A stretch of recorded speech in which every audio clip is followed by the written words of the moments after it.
Hello everybody, welcome to Sports Federation TV. It's of course Friday night, 9 o'clock. We bring you the world of sport as we know it in Western Province. Of course, courtesy of the Western Province Sports Council. Western Province Sports Council is of course the administrative body of all sports federations. Falls under SASCOC, and there's a number of sports federations in Cape Town, in the Western Province, Western Cape, and yes, the Western Province Sports Council are the custodians of the federations, and of course the federations are the custodians of sport in South Africa.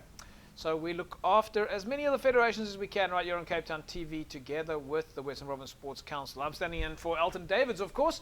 Elton Davids hopefully will be back soon and you'll hear the motor mouth back on air. With me tonight we'll be talking swimming with Theodore Yach. It's going to be a fascinating tale, folks, so make sure that you stay tuned in. And of course, it's the Coca-Cola Company at the moment. We'll be speaking to the guys from Silver Spurs a little bit later during the show. My name's JP Nordier. I'm your host this evening.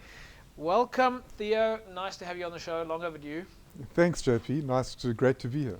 Well, you and I have chatted before. I know the last time we spoke was when I was back on Good Hope FM, and you were doing some extreme swims. I think at that stage you were doing Robben Island. I'm still involved with Robben Island. I've just done my 93rd Robben Island crossing, and I've decided I'm going to go for the 100. You're going to go for what does that mean? 7 years time, or is it how many do you do in a year? Yeah, that's a good question. So I've accelerated my swims per year. Yeah. So I'm hoping to have number 99 completed by beginning of March 2016, which means that I can properly plan the 100, which will be a Robben Island to Three Anchor Bay swim. Right. End of March, very early April 2016. Where did it all start for you? How did you get into the world of swimming? I know that I know I've asked you this question. I'm sure everybody asks you the question.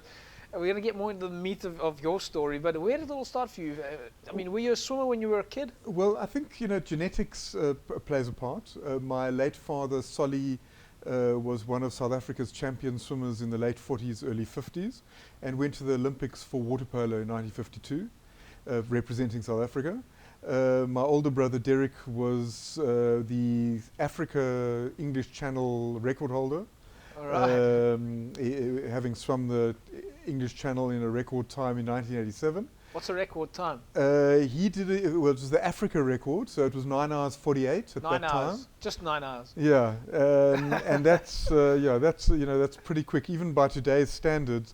Anyone under 10 hours is in the top 5% of English channel. This is for the channel, for the English channel. Anybody under 10 hours. Yeah. So did Dad drag you out and say, listen, row in the boat next to me? Or? No, so our late father never actually swam in the sea. He didn't like swimming in the sea. He was scared of sharks. Oh, okay. He was a pool swimmer and a water polo player. Yeah.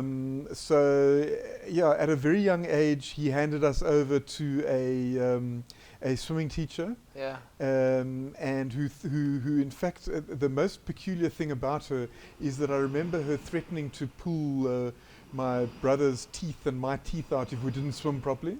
Severe. Extreme coaching.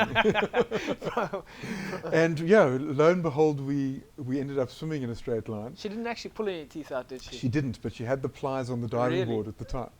And I swam my first junior provincial competition in Kimberley when I was 7 years old. So it's 50 years ago. Right, so then from, what do we call it, fresh water or flat water to open water. Yes. How did that happen?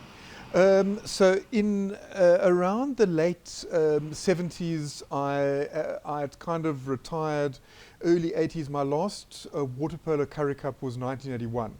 And I still wanted to carry on swimming, but having a career and focusing on that, obviously time becomes a major issue. Yeah, so I switched to sea swimming, and the first 9 months of which in fact was assisted for me by Laurie Fialkoff's dad, Kevin, which was the issue was to cold adapt. Because swimming in the sea, we swim without a wetsuit, so we swim naked, as it were. Yeah. Speedo, goggles, cap, that's it. A bit of Vaseline to stop chafing, to prevent the seawater from chafing. And so What do cold. you mean the seawater from chafing if you're not wearing any? Yeah, if you're only the salt The chafes. as the skin compresses next to Well, each other. The because salt. the water's cold, you know, your Right. skin becomes quite rigid. You're right. So you tend to chafe quite a bit between the legs, under the quite arms, interesting. and the neck. So I put Vaseline there, Yeah. and obviously the longer the swim, the more Vaseline. I mean, we've seen Yeah. we've seen international athletes. I'm going back now. I don't know, many years back, watching the documentaries that they used to rub this animal fat or whale fat on themselves. Yes, so that is used in the English Channel. It's called channel grease. It's a combination of lanolin, which is animal fat, Yeah. and Vaseline. We've tended not to use it on our Robben Island swims because animal fat has the chance of attracting you-know-who. Yeah, it's not a great idea. Not a great idea. You know what I mean? You know, come Although- swimming down the road nowadays, you get punched in the back. Although in recent years that theory has been debunked to a large degree because it's been shown that great whites don't like animal fat. But, Really? but I kind of err on the side of caution. So even if several years ago I swam from Three Anchor Bay all the way around Robben Island and back to Three Anchor Bay, which was a 30-kilometer swim, I still used Vaseline. I'm not Vaseline, going yeah. to go into Shark's not wild about that. Hands, knees, and elbows. And all no. that, yeah. The other issue with the grease. with the grease, which I used when I swam Yeah. the English Channel in 1996, Yeah. is that it takes several weeks to get off. Yeah. And you can't get it at the builder's warehouse. Yeah. I mean, what do they call it? The channel grease. Yes, it's Is there a hardware shop No, in at the fact, channel like it's a made Dover? by it's a good question. It's made by a chemist called Boots. Of course, yes. I mean, Boots. You can walk in and say, listen, I'm about to swim the channel. and Can, it's can I only get some? sold in Dover. believe me. really? Yeah, you can only get it in Dover. Of course, you swim from Dover to Calais. You swim from Dover to Calais. Yeah. The French banned English Channel swimmers from starting in Calais. Right. So you can only swim from Dover to Calais, unless, of course, you're doing a double, in which But- case they do allow you to turn around. It's quite dangerous now. I mean, that English Channel is just swamped with ferries and boats, and you need all sorts of preparation and planning to do it. Well, the boat crews have to be seriously proficient. Yeah. It's the busiest waterway in the world, after all. Yes, yeah. Besides being the busiest waterway in the world, it's because the waterway is shaped like an hourglass. The current changes direction every 6 hours. Yeah. So if you look at a typical GPS map of a typical swim across the English Channel, Yeah. it's a zigzag of You start at the top, you end at of the some bottom. serious some serious zigs and Yeah. some serious zags. Sounds like my golf. Lots of zigzagging there. Yeah. So from when was your first swim? Can you remember when you? Yes, when, of yeah, course. what- November the 21st, 1981. Really? Where? From Robben Island to Bloberg. And in So did you go straight into the long swim? I mean, when you I spoke did. earlier on about adapting to cold water. Yeah, so I spent most of 1981 adapting, and in fact my first swim, which was in October, I failed miserably. I lasted about 600 meters, totally freaked out with what was around me, underneath me, and I jumped into the boat. Really? And swearing blind, never doing this again. Yeah.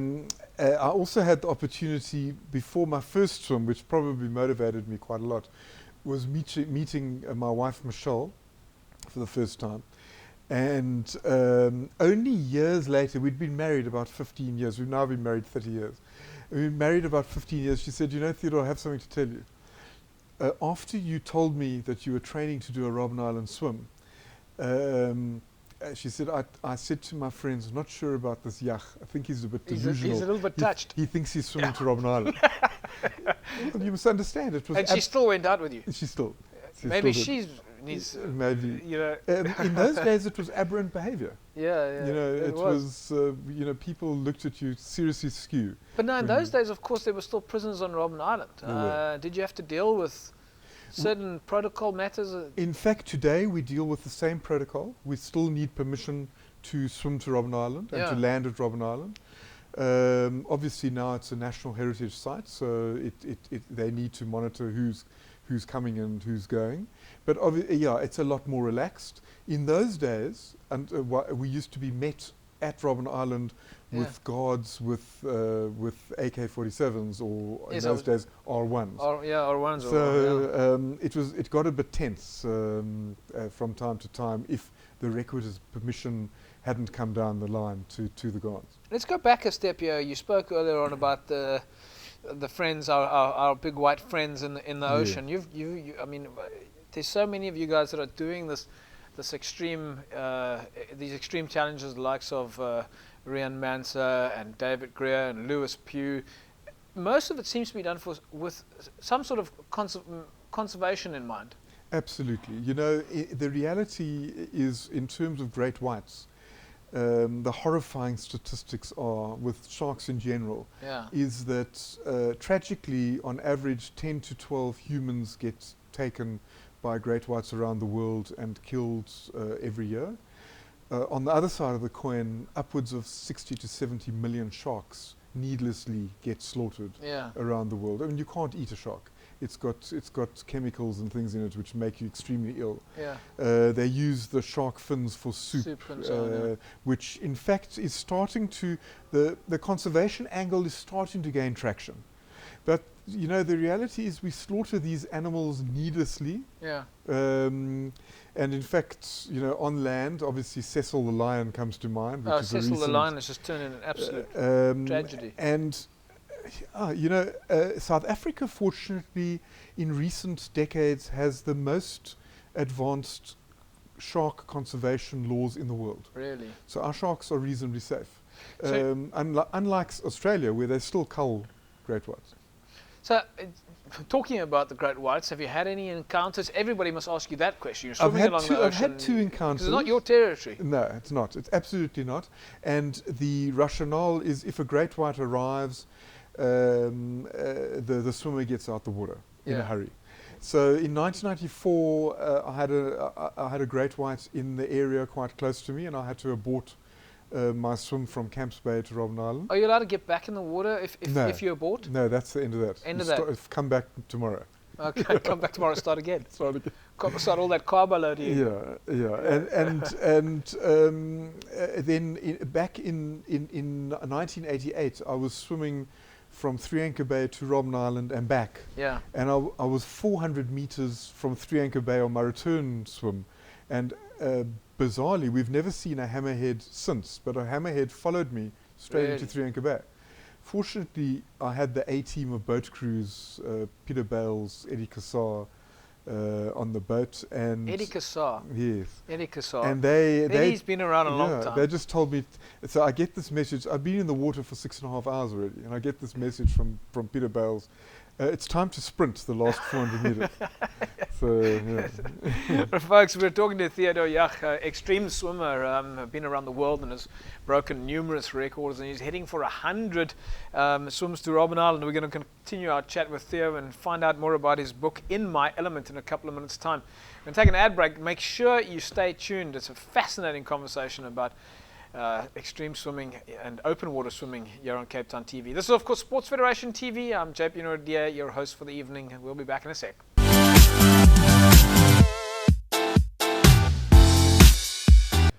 Welcome back, everybody. It's, of course, Sports Federation TV, the official show for the Western Province Sports Council, where we talk about all the different sports in the Cape Town metropole area, and of course abroad as well. And but really we focus on the federations in Cape Town. My name is JP Nordia. I'm your host for this evening. I'm standing in for Elton Davis just for a couple of days until he makes his way back onto the show. With me this evening is Theodore Yach, open water swimmer, extreme swimmer. Theo, what is the correct term? Is it open water, extreme swimming? Open water swimming. Extreme swimming is more of Lewis Pugh. Right. Ram Barakai, Ryan Stramrud, the kind of ice mile swimming, which I tried in 2010. I managed to complete an ice mile. Where did you do that? We did it in Fraserburg, next to Sutherland. Oh, right, so of course. picture the scene, it's snowing. But didn't you, that was in the news, wasn't the first one a flop and then you did it again? We did. Something, yes. there was some story, tell us that. Yeah, there were 6 of us who became the first people in the world to do this mile at as close to 0 degrees as you're going to get. Yeah. And afterwards I realized why. And it's something personally. I mean, maybe wouldn't do did I get it wrong? It wasn't a flop, but there was some story around doing it, or no, you had to find a body of water where the temperature was below 5 degrees. Okay. And we couldn't. Oh, so that was the challenge. Yeah, It was around exactly. the water. It wasn't around the athletes. Yes. And did you guys eventually do it? We did. The 6 of us swam in 2010. There have been others, obviously, since. In fact, now Ram and his friends have formed a whole ice swimming federation. So they go around the world doing these crazy things. I mean, I've interviewed Lewis on a number of occasions. Yeah. Great guy. He, of course, went on to say that you are the most successful and consistent endurance swimmer that South Africa has ever produced. That's a high accolade coming from Lewis. He's an incredible, individual.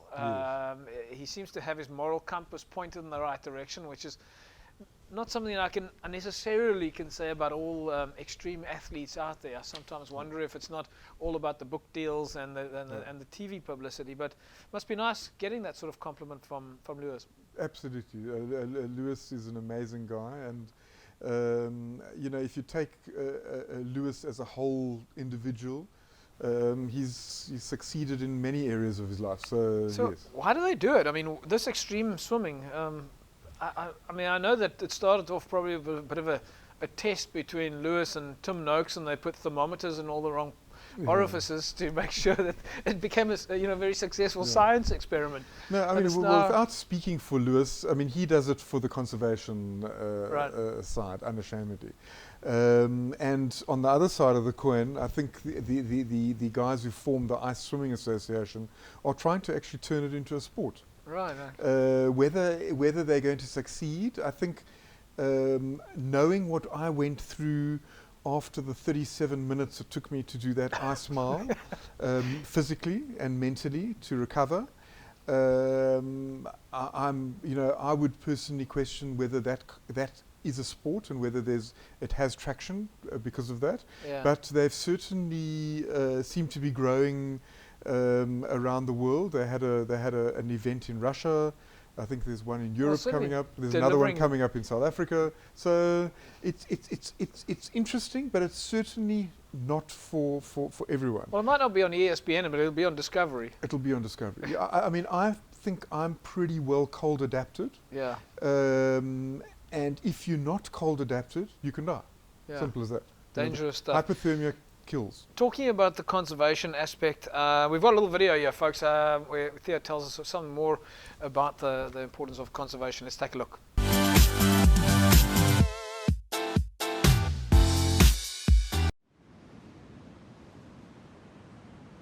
Robben Island was first swum in 1909 by Peggy Duncan, a young school kid who swam from Robben Island into what is today the waterfront. Robben Island swims are not for the faint-hearted. The biggest problem is dealing with the cold, without wetsuits, I might add, the occasional great white shark, which we don't really mention too often, and all under the auspices of the Cape Long Distance Swimming Association. On Saturday, the 24th of January, I was privileged to be part of a group put together by Ryan Stramrud to celebrate his 50th crossing and coincidentally my 87th crossing. We could not have imagined the amazing chance meeting that awaited us. Approximately 2 hours into the swim, something swam under me. I lifted my head to ask Alon and Maxime what it was, and they said to me, whale. The whale has since been identified as an extremely rare pygmy beaked whale, which has only ever been seen in and around Cape Town about 50 to 60 years ago. The reality of swimming with such a huge animal next to you is a bit daunting. Fortunately, all was well, and the whale literally chilled with me for about 15 minutes, swimming under me, swimming next to me, swimming around the boat, and really being very friendly. This kind of interaction between myself and the whale only serves to strengthen the purpose for which humans need to focus, which is an unwavering commitment to conservation and to understanding that it's their ocean, not ours, and we need to be nurturing them and not destroying them.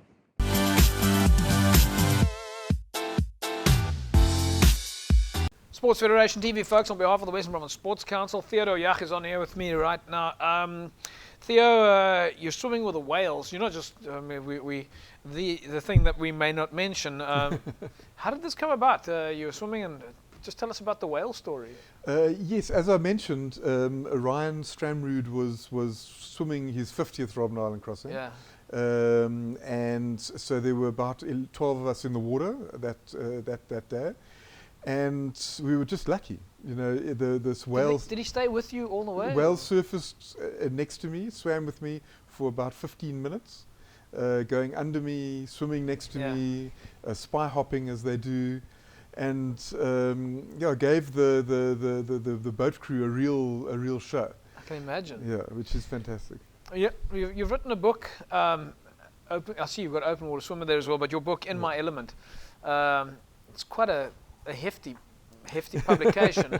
Tell us a little bit about the book, and for anyone who wants to buy it, what can they expect in the read? Yes, unfortunately the first print is now sold out. I do have a few. I do have about 100 copies which I kept back. So if anyone really wants one, they're going to have to contact me directly. Yeah. You going to print more? I'm not sure. You know, the print. The print market for a niche book like this is kind of limited to a couple of thousand copies, and so it's reasonably expensive to the myth publish. of writing a book and printing it and getting rich is clearly a myth. No, well, on that score, the full net proceeds of the sales of the book went to NSRI. Oh, right. So did you choose them as your chosen? I did, yes. Yeah. Yes. You know, they produce, they do unbelievable work. If you think that they perform the same role as the Coast Guard in the USA, and they're totally funded privately, it's just ridiculous what the amazing work that they do. So yes. Do they support you on your? Do they contribute when you're when necessary? Fortunately, I haven't had to be fished out the water by the NSRI yet. And I would be mortified to have to be, but yes, they are in the area, and obviously they're on call. And Craig Lambinor's still involved. He's the PRO for. He's still. Yes, all the years of listening to the radio, we'd hear Craig crossing and saying, you know, for the folks, there's strong currents in Muizenberg Beach today. No, exactly. You know, he's very much involved, and obviously our swims are monitored by the Cape Long Distance Swimming Association, which is headed up by the president, Peter Bales. He was the founder almost 40 years ago. And that's a critical association that monitors open water swimming in Cape Town. So there's specific rules. You have to register their qualifiers and all those things to make sure that the safety aspect is paramount. How many open water swimmers have we got in Cape Town? We're blessed with probably about 40 of the world's top open water swimmers living in Cape Town. It's quite remarkable. 40? About 40, but there obviously are a lot more. Joburg has 15 or 20 world-class swimmers as well. So there's quite a community of crazies out there. Yeah. Right, folks, Theodore Yach, of course, on air with us here at Sports Council TV, and we talk about sports federations in and around Cape Town. Theo, for the folks that want to get into open water swimming, how do they go about it? The easiest way is to go onto the Cape Long Distance Swimming Association website, which is capeswim.co.za. Yeah. They can then, there are a couple of contact numbers on there. Or if people want to train and know and get a feeling, and if they want me to put them in touch with folk out there, they can contact me directly with pleasure. Now, just for the kids out there, or people who actually do want to start, from a physical perspective, I would imagine you first need to learn to swim. Yeah, I mean, you need to be a fairly proficient swimmer. Yeah. Also, you need to be kind of, in terms of age, you need to be, I don't tend to recommend to parents to put anyone who's less than 18 years old into the water. They need to know cognitively what they're doing. Yeah. You know, otherwise all that's happening is the parents are pushing them, and that's not good. And you spoke earlier on about adapting to cold water. How do you go about adapting to cold water? How long does it take? I have one method. Get and in. it's the hard method. I walk in and out of Camps Bay Beach at the beginning of every summer for a couple of hours every week for a couple of months, and then I'm cold adapted for the year. So your body actually becomes used to being Exactly. cold. And then we're swimming up and down Clifton. There's a Sunday morning swim group at Camps Bay every Sunday morning, year round. There's the Sea Point Pavilion during winter. Right now, it's down to 11 or 12 degrees. There's only one way to cold adapt, and that's to actually get in the water and swim. Get in.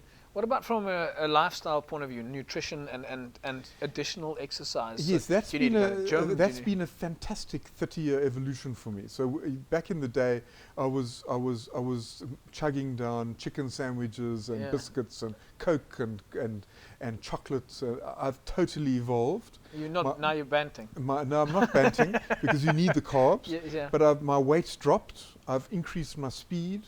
I'm on a professional nutrition regimen. Yeah. And in fact, I'm about to change my diet even further with the aid of a young dietitian friend of mine.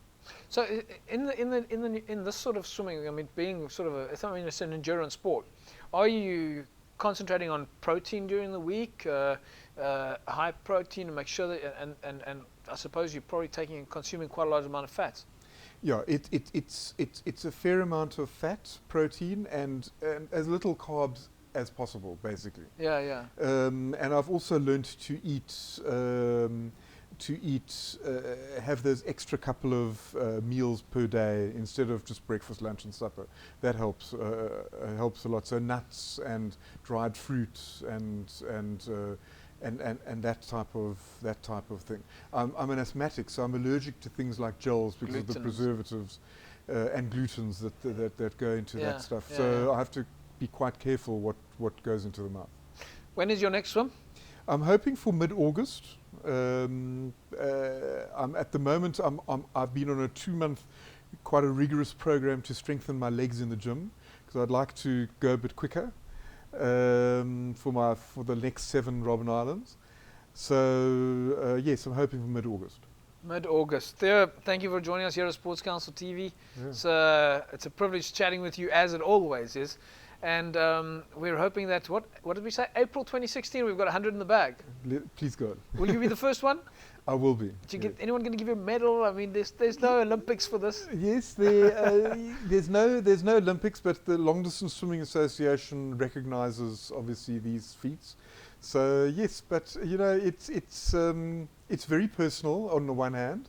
On the other hand, we aim to raise an obscene amount of money for charity. Yeah. In the process, in the run-up, and on the swim. So hopefully that's So we've got a whole PR plan around it and a strategy. Whole story. Yeah. We look forward to the Cape Town public coming out in force and helping us. Fantastic stuff. Well, hopefully we'll get some more of those videos and we'll be able to put them here on Cape Town TV. Cool. Theo, thanks for chatting with us, and very best of luck for your next swim, and you make us proud to be a Cape Townian. Thank you very much. Thanks, JP. Cool. There we go, folks. It is, of course, Sports Federation TV. We look at sport in and around Cape Town. As you can see, the beautiful Dyser behind me. When we come back after the break, we'll be talking to the guys from Silver Spurs. Of course, the Coca-Cola Cup going on at the moment under the auspices of SAFA Cape Town. Fantastic tournament with the absolute thousands and thousands of football players in and around Cape Town, not to mention the fact that there are, of course, hundreds and hundreds of clubs. Who would have thought the sport's so big? So it's the Coca-Cola Cup running at the moment. We'll catch up with the guys from Silver Spurs. We'll be back after the break.